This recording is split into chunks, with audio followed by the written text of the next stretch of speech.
Bapak-bapak, ibu-ibu, jemaah sekalian rahmat Allah Subhanahu wa taala. Kita lanjutkan kajian tafsir Al-Munir karangan Dr. Wahbah Zuhaili. Masuk di ayat 50 sampai 60. 10 ayat ini akan menjelaskan tentang kisah Nabi Hud. Sebelumnya kisah Nabi Nuh. Sekarang kisah Nabi Hud. Dan sesuai dengan namanya surat Hud, maka Allah menjelaskan kisah Hud di 10 ayat ini. Mari kita perhatikan satu persatu ayatnya. Ayat 50. Wa ila adin akhahum Huda. Dan kami telah mengutus kepada kaum Ad. Jadi kita sering mendengar ada kaum Ad, ada kaum Samud, ya. Itu yang sering kita dengar, ada Ad, ada Samud. Kalau kaum Ad itu kaumnya Nabi Hud. Kalau Samud itu kaumnya Nabi Soleh. Nanti insya Allah setelah tema Hud nanti Soleh di surat ini. Sehingga disebutkan wa ila adin, dan kepada kaum Ad. Ini nama negeri atau nama daerah yang langsung disebutkan oleh Allah. Namanya ya Ad, itu ya nama daerah. Wa ila adin, dan kepada tempat Ad atau kaum Ad. Akhahum diutus, akhahum itu saudara mereka, Hudan yaitu Hud. Jadi maksudnya Allah mengutus seorang nabi, seorang rasul itu dari kalangan mereka sendiri. Jadi kalau ada nabi di Purbayan ini, maka yang dijadikan nabinya ya orang Purbayan asli. Asli loh, ini orang Ad sendiri, orang daerahnya sendiri. Sehingga beberapa kisah para nabi itu kan banyak ditentang oleh kaumnya. Mungkin di antara pertentangan itu ya salah satunya kalau di masyarakat itu misalkan kamu ini orang baru, kami pribumi kan gitu. Kami orang pribumi saja enggak begini begitu, lah kamu orang baru kok begini begitu. Jadi ada kalanya orang pribumi merasa lebih unggul ketika si dai-nya atau si penceramahnya itu bukan dari negerinya sendiri, bukan dari kalangan sendiri. Nah, kita ingin coba nih. Ini nabinya langsung dari kaumnya itu sendiri. Ini berasal dari akhahum, saudaramu sendiri. Gitu. Ya, maksudnya ya dari negerinya sendiri. Nah, di mana letak Ad itu? Kalau di dalam sini tafsirnya penjelasan bahwa Ad itu kaum Ad itu posisinya berada di Hadramaut. Berada di sekitar sekarang daerah Hadramaut. Nah, Hadramaut itu kira-kira di sebelah dekat antara Yaman dan Oman. Jadi antara negeri Yaman dan Oman, terus ada Hadramaut. Nah, disitulah sebenarnya kaum Ad itu berada di Hadramaut.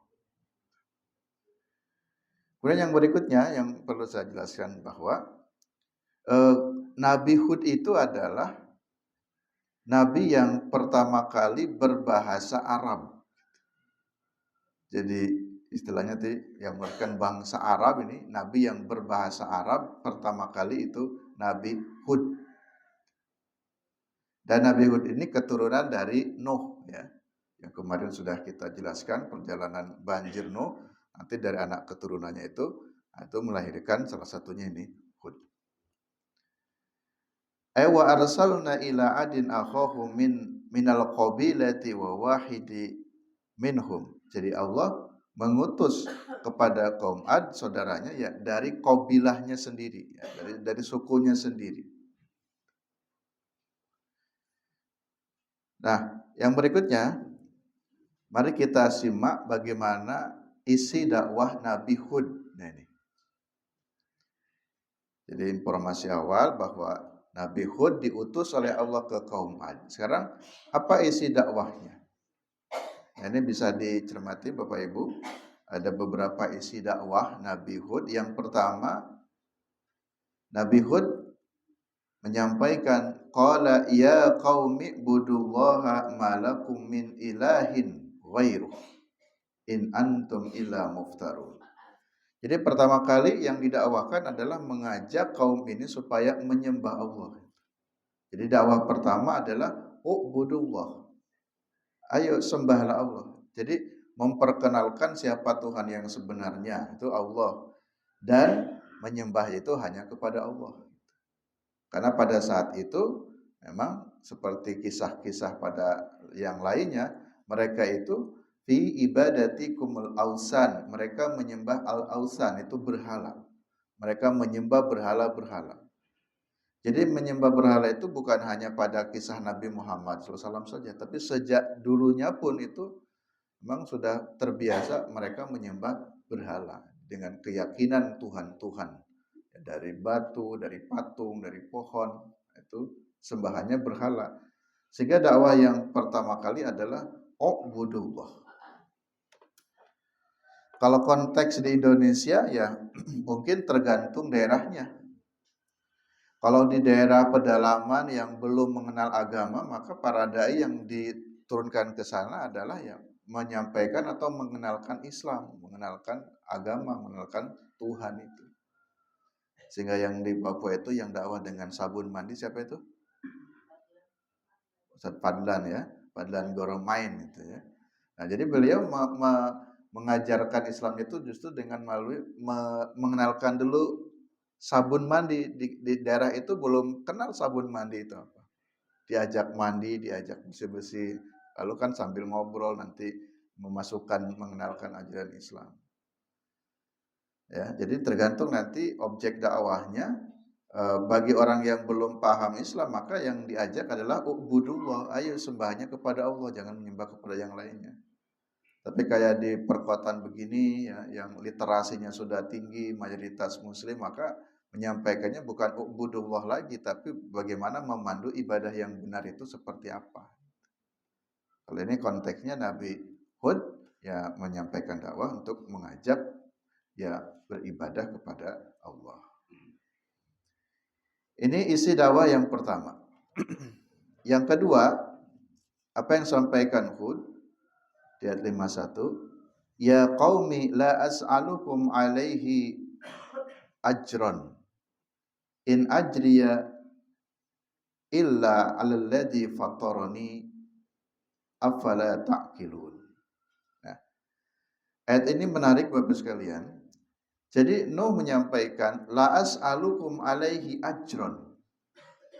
Saya tidak akan meminta upah sepeser pun dari kalian. Gitu ya.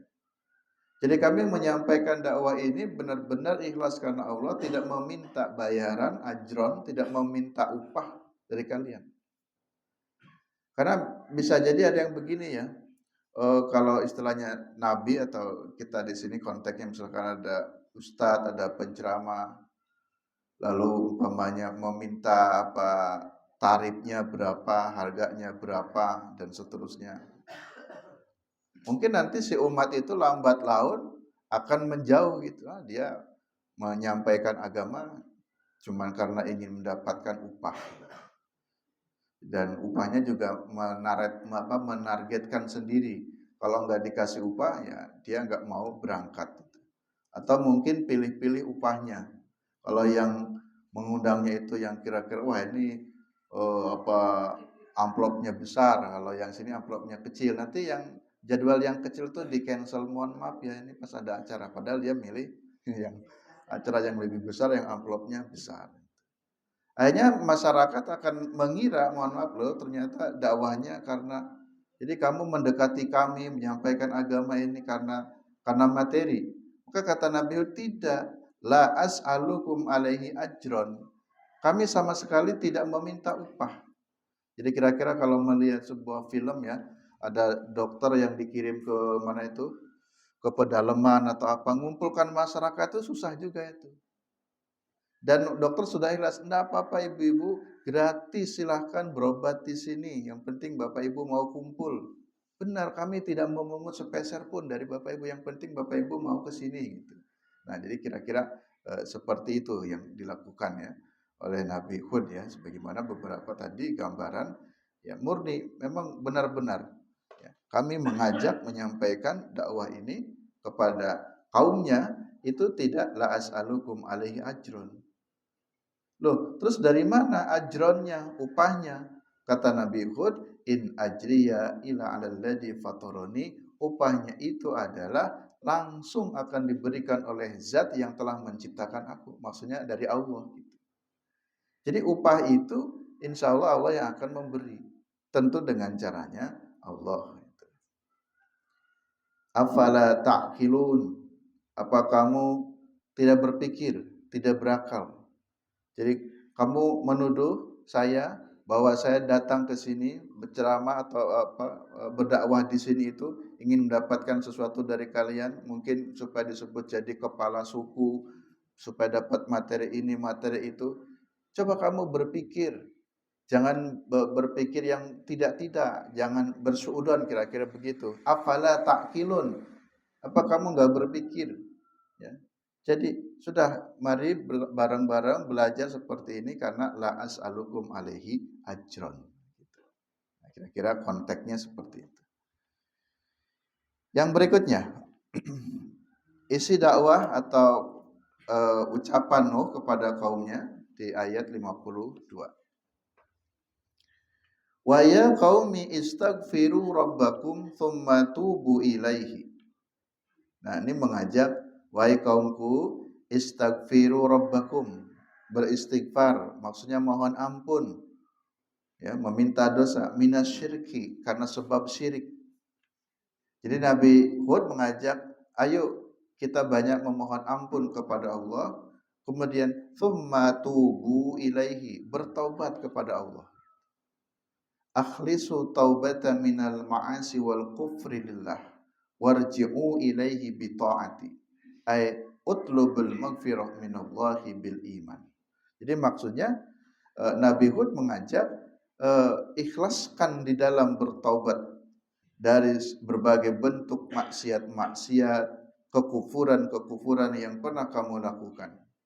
Warji'u ilaihi bi ta'ati, ayo kembali kepada Allah. Karena Allah lah yang telah menciptakanmu. Ya. Karena sesungguhnya hakikat keberadaan kamu di muka bumi ini diciptakan oleh Allah. Maka warji'u, kembali kepada Allah. Kembali kepada Allahnya bitta'ati, dengan ketaatan. Jadi ini di ayat ini intinya Hud ya berdakwah, menyampaikan untuk banyak-banyaklah mohon ampun kepada Allah dan bertaubat kembali kepada Allah. Apa balasannya? Nah, ini. Siapa orang yang mau beristighfar, siapa orang yang mau bertobat, maka Allah akan memberikan yursilis samaa alaikum midrara. Allah akan menurunkan dari langit hujan. Ya.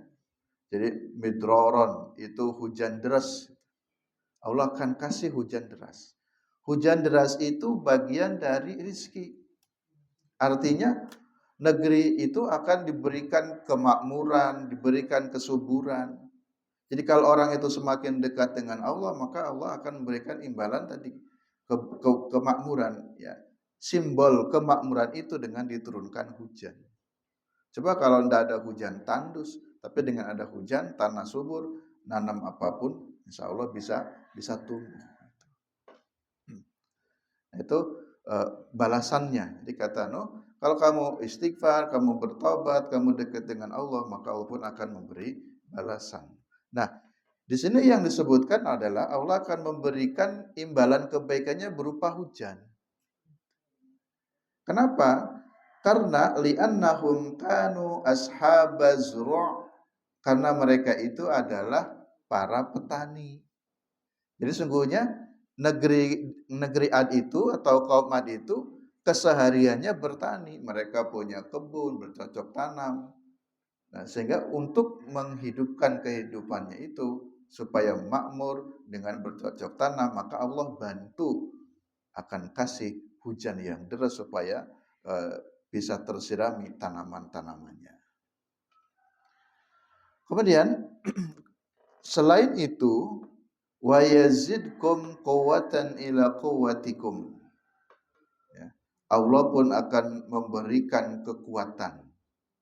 Ini kekuatan memang dalam pengertian fisik. Jadi kaum Ad itu Bapak Ibu orangnya gagah-gagah, kekar-kekar, itu kuat. Jadi kaum Ad itu kuat orangnya.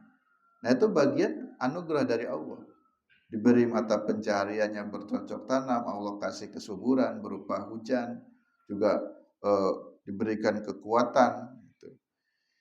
Di sini dalam tafsir sebutkan makna kuatikum, kekuatan itu adalah kuatikum bil mal wal walad, diberikan harta dan diberikan anak. Nah, jadi secara fisiknya gagah-gagah, lalu mereka diberikan harta kekayaan, diberikan juga anak-anak.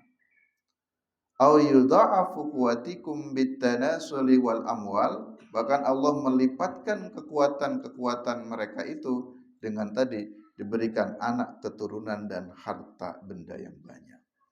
Nah, itu bagian dari kelebihan yang didapatkan oleh kaum Ad ini yang diberikan oleh Allah.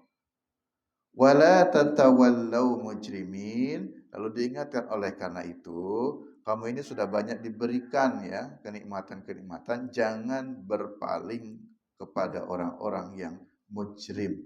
Mujrim itu orang yang berdosa.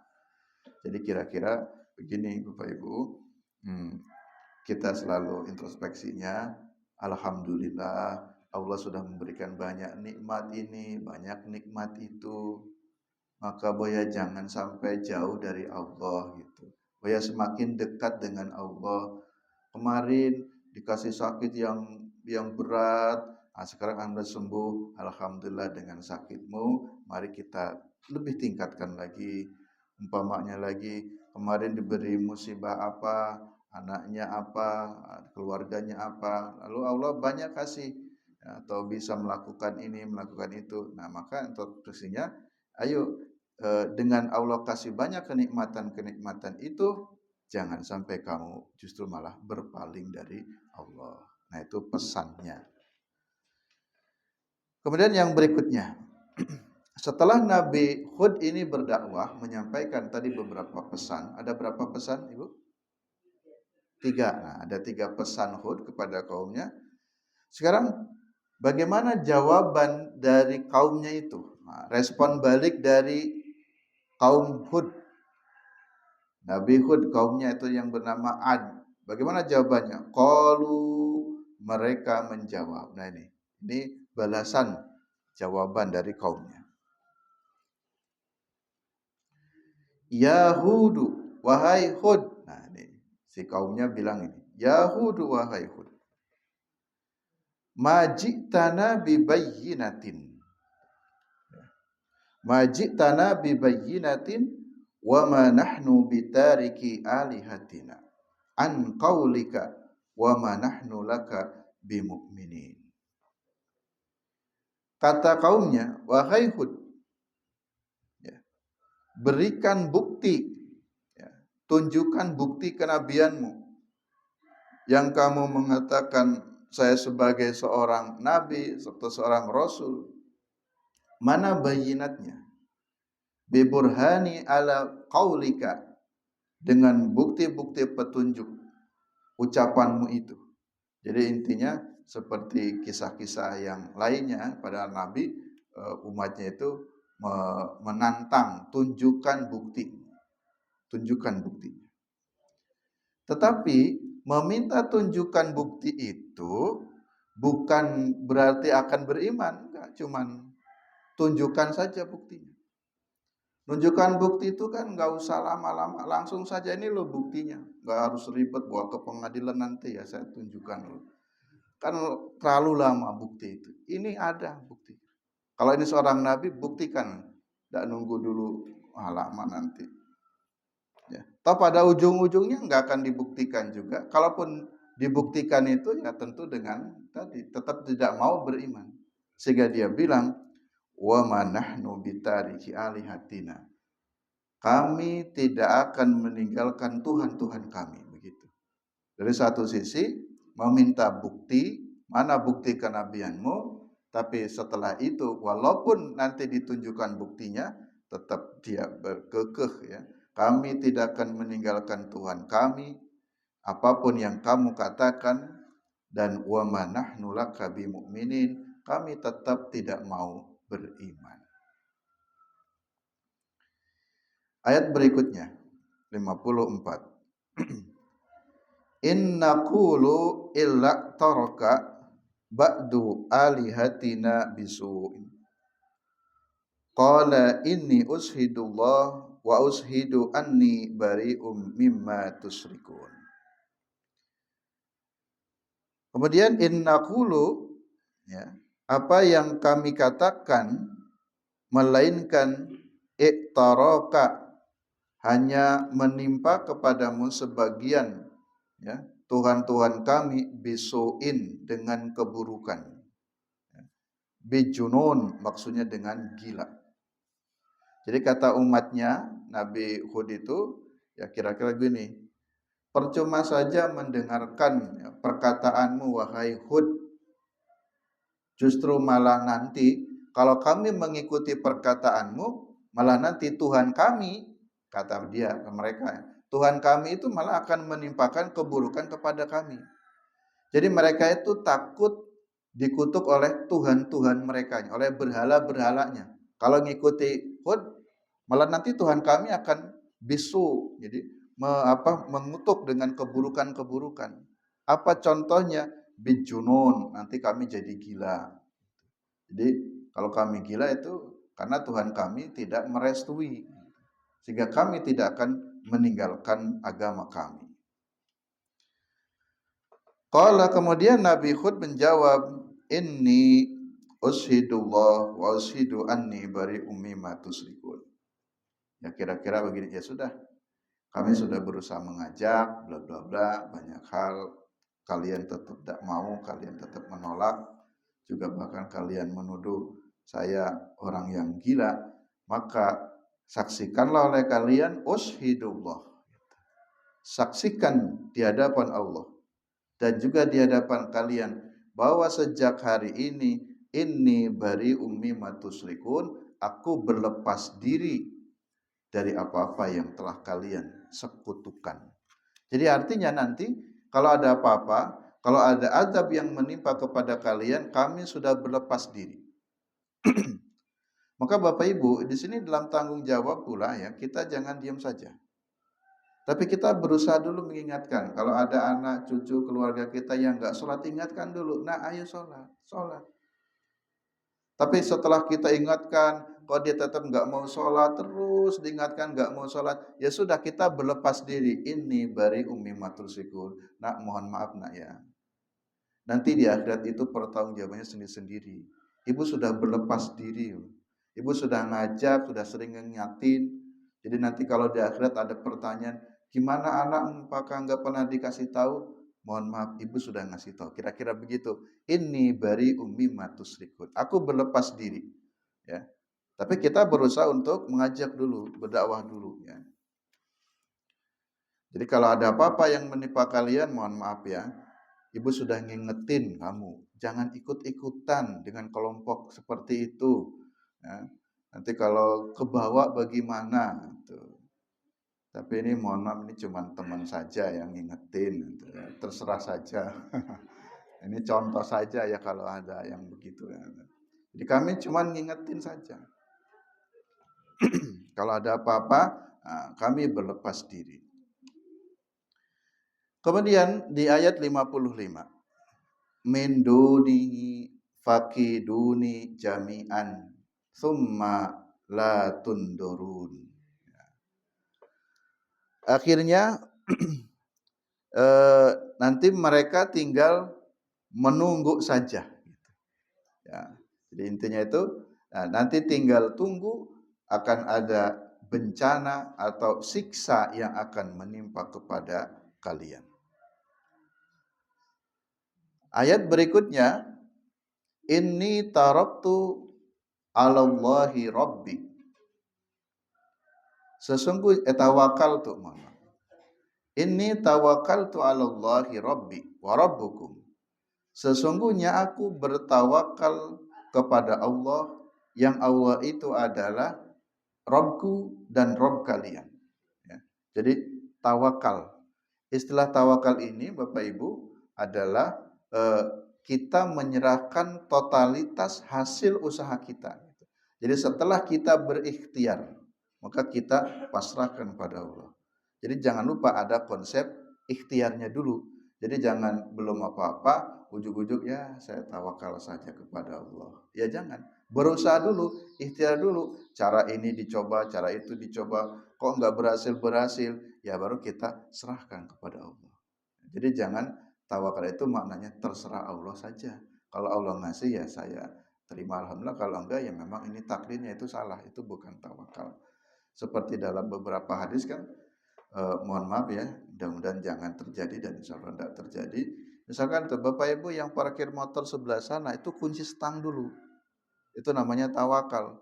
Kalau umpamanya hilang, motor orang itu hilang, setelah kita kunci stang dulu, itulah kita bertawakal. Tapi kalau nggak dikunci stang, nggak ada usaha dulu, mohon maaf, umpamanya pas hilang, itu kita belum berusaha.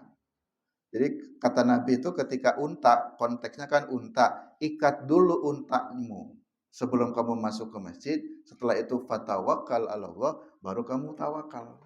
Kan ada orang, dulu juga ada santri saya tuh kehilangan motor pas kajian di mana, di kampus UGM apa, udah lama sekali.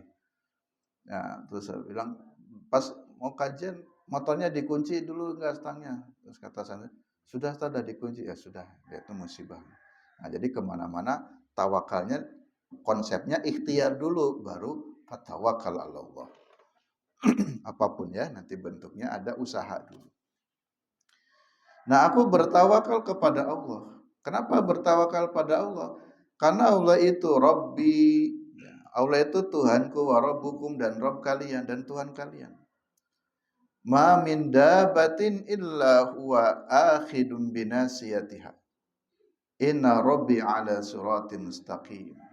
Dan tidak ada min dabah dari makhluk apapun. Dabah itu sebenarnya hewan yang melata. Jadi tidak ada makhluk apapun di muka bumi ini melainkan itu Allah lah, huwa Allah maksudnya. Akhidum binasiyatiha, yang memegang ubun-ubunmu.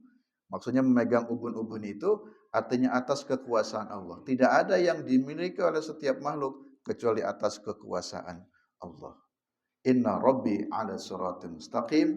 Sungguhnya Rabbku berada atas memberikan petunjuk ya, alal haqqi wal adli, dalam jalan yang lurus, maksudnya dalam kebenaran dan keadilan. 57. Fa in tawallau faqad ablagtukum.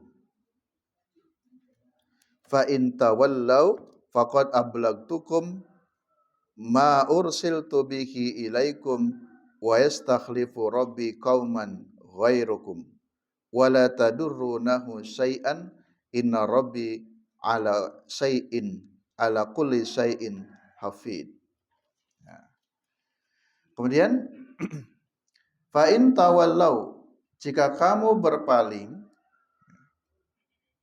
maka sesungguhnya faqad ablagtukum, ya, aku telah menyampaikan. Ablag, sampai, tablik. Nah, itu tablik itu menyampaikan. Jadi ada istilah tablik, ada istilah dakwah. Nah, ini beda. Contoh, mohon maaf ya. Kalau khutbah Jumat itu khutbah Jumat itu lebih kepada tablik gitu. Dia hanya menyampaikan saja.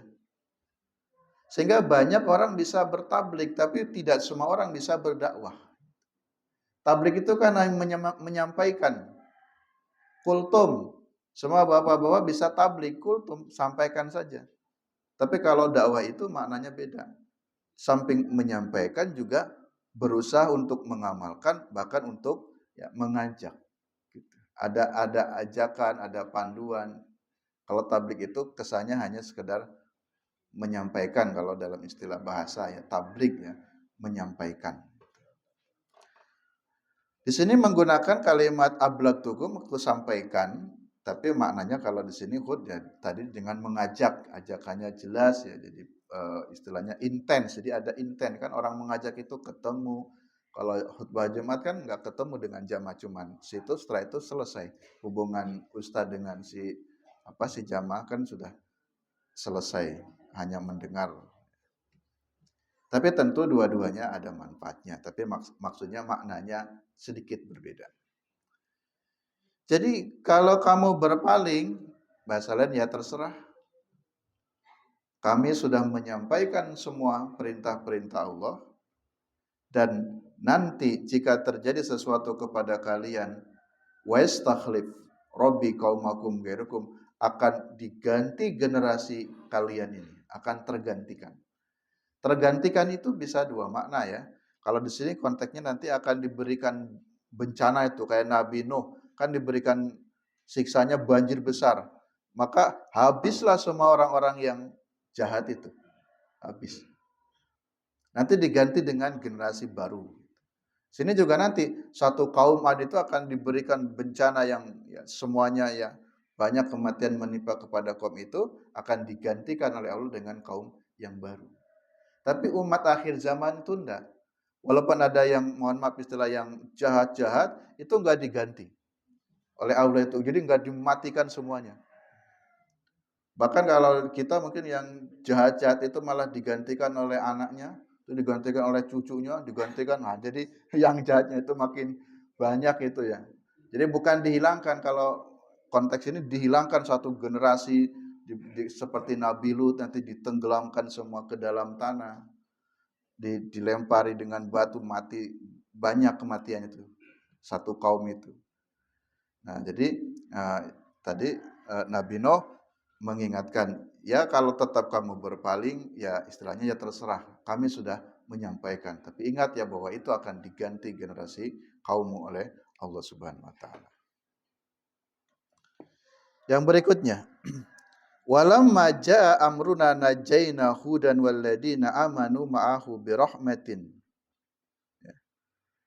wa najaynahum min adabin ghalid. Nah, disinilah Allah berikan bencana itu terjadi. Atau ini konteksnya siksa. Siksa itu kemudian Allah turunkan kepada kaum Ad. Ya. Jadi, wala maja amruna, setelah perintah kami datang. Maksud amrun di situ adalah itu adabuna, adab kami. Ai amarona bil adab, Allah kami perintahkan untuk turun adab kepada kaum Ad. Ya. Tapi kemudian Allah selamatkan Nabi Hud walladina amanu ma'ahu, dan orang-orang yang beserta Hud. Ya, seperti kisah Nabi Nuh. Jadi Nabi Nuhnya diselamatkan dan orang-orang yang mengikut Nuh diselamatkan. Jadi harus ikut Nabi. Nabinya diselamatkan, kita pun akan diselamatkan. Cuma hati-hati Bapak Ibu. Aliran-aliran sesat ngaku jadi Nabi. Ketika ngaku jadi Nabi, itu mengajak umat atau orang-orang di situ untuk ikut aku. Jadi nanti kalau kalian ikut aku, kalian selamat. Mau-mau saja. Padahal konsep nabinya sudah selesai, tidak ada lagi nabi. Ya, itu kan sering berulang yang istilah aliran-aliran sesat. Karena memang tadi menunjuk saya sebagai nabi, saya akan menyelamatkan kalian. Kalau ingin selamat, ayo ikut kelompok kami, ikut ajaran kami. Nah, tentu Allah akan menyelamatkan orang yang benar-benar beriman. Allah selamatkan Nabi Hud beserta orang-orang yang beriman yang mau ikut dengan Hud birahmatim minna, dengan diberikan rahmat dari kami. Bukan hanya diselamatkan tapi juga diberikan rahmat. Berbeda dengan kaumnya Nabi Hud atau kaum Ad itu, maka bagi mereka akan diberikan siksa. Siksanya yang golid itu syadid itu yang keras. Siksanya dua. Ya. Bianahum kama adabu fid dunya birihin samum Fahum mu'addibuna fil akhirati bil adabis syadid. Jadi kaum Ad itu di dunianya diberikan siksa dan di akhiratnya pun diberikan siksa. Jadi dua kali, double. Kalau umat akhir zaman itu di dunianya tidak langsung. Jadi dibiarkan saja yang kafir, yang jatuh dibiarkan oleh Allah. Tapi nanti siksanya di akhirat. Tapi kalau umat nabi-nabi sebelumnya dua, di dunianya langsung ya diberikan siksanya, di akhirat juga iya. Bentuk siksa di dunianya apa nih kepada kaum Ad ini? Itu berihin samum. Rehin itu angin. Ya. Jadi Allah kirimkan angin topan. Angin topan itu apa ya? Beliung ya. Pokoknya angin yang besar ya, kencang. Dan angin yang kencangnya itu eh, berasa kalau di sini di sini malah dingin ya. Jadi anginnya dingin. Nah, dengan dingin itu kan menggigil jadi mati semua itu. Jadi yang terhembus dengan angin, tersapu dengan angin, sudah anginnya besar, birihin samum, dengan angin yang besar, lalu kemudian anginnya dingin. Jadi setiap kali tersentuh angin, istilahnya semua kena dingin membatu semuanya, matilah semuanya. Jadi itu dibinasakan satu kampung, satu kaum Ad. Ayat berikutnya di 59 sebagai penutup, watilka adun jahadu bi ayati rabbihim wa asaw rasulahu wattaba'u amra kulli jabarin anid. Demikianlah kisah dari kaum Ad. Tilka adun, demikianlah kisah kaum Ad yang mereka dibinasakan karena sebab jahadu bi ayati rabbi, mereka mengingkari ayat-ayat Allah, mereka mengingkari rasulnya, akhirnya dibinasakan. Cara membinasakannya dengan berupa angin. Jadi beda-beda. Kaum Nabi Nuh dengan banjir, kaumnya Nabi Hud dengan angin. Nanti kaum yang lainnya beda-beda caranya Allah, tapi semua dibinasakan. Oleh karena itu wa'udbi'u fi hadhihi dunya la'natan wa yawmal qiyamati alla inna adan kafaru rabbahum alla bu'dan li'adin qaumi Hud. Jadi itulah yang diterima oleh kaum Ad. Mereka di dunianya mendapatkan laknat, demikian pula di akhiratnya karena disebabkan kafaru rabbahum, kafir terhadap Rabb mereka. Demikian Bapak Ibu jemaah sekalian yang rahmati Allah Subhanahu wa taala, 10 ayat menjelaskan kisah Nabi Hud. Insyaallah pertemuan berikutnya kita akan jelaskan kisah Nabi Soleh. Sehingga dengan mempelajari kisah para nabi, kita bisa banyak mengambil pelajarannya. Jadi seperti apa kisah Nabi Soleh, insya Allah kita jelaskan di pertemuan berikutnya. Mudah-mudahan ada manfaatnya, kurang lebihnya mohon maaf. Billahi taufiq wal hidayah. Assalamualaikum warahmatullahi wabarakatuh.